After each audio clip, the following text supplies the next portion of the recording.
Persya sa Biblia. May nakasaad bang kapalaran ang Iran sa huling panahon?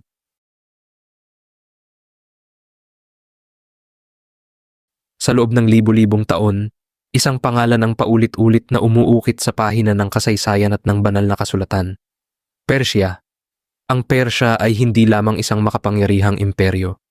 Ito ay naging instrumento sa plano ng Diyos ayon sa Biblia. At ang lupain na dating tinatawag na Persya, ngayon ay kilala bilang Iran.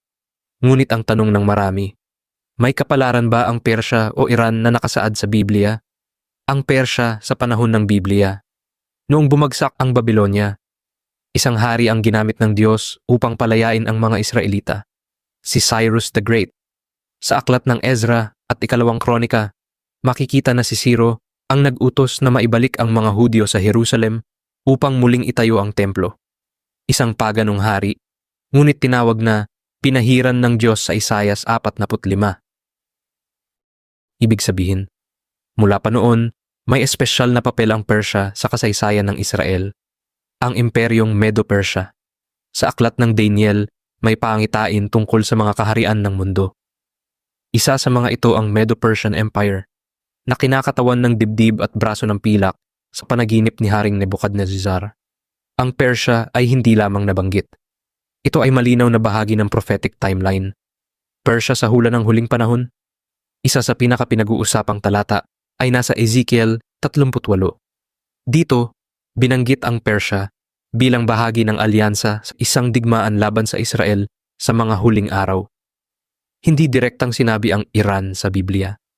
Ngunit ang geographical na sakop ng sinaunang Persya ay malaking bahagi ng modernong Iran ngayon. Dahil dito, maraming Bible scholars ang nag-uugnay sa Persya sa modernong geopolitical tensions sa Middle East. Ngunit mahalagang tandaan, ang Biblia ay hindi isinulat upang maging political prediction manual. Ito ay espiritual na mensahe tungkol sa plano ng Diyos para sa sangkatauhan. Pangalan na nagbago. Lupain na nanatili. Noong 1935, opisyal na hiniling ng pamahalaan na tawagin ang bansa bilang Iran. Ngunit sa kasaysayan, ito pa rin ang lupain ng sinaunang Persya. Ang tanong ngayon, kung ang Persya ay may papel noon sa plano ng Diyos, may papel pa rin kaya ito sa hinaharap? Sa gitna ng mga balita tungkol sa tensyon sa Middle East, digmaan at pandaigdigang pagbabago, maaaring mas mahalagang tanong ang dapat nating itanong. Hindi lang ano ang mangyayari sa Iran, kundi handa ba tayo kung ang mga hula ay unti-unti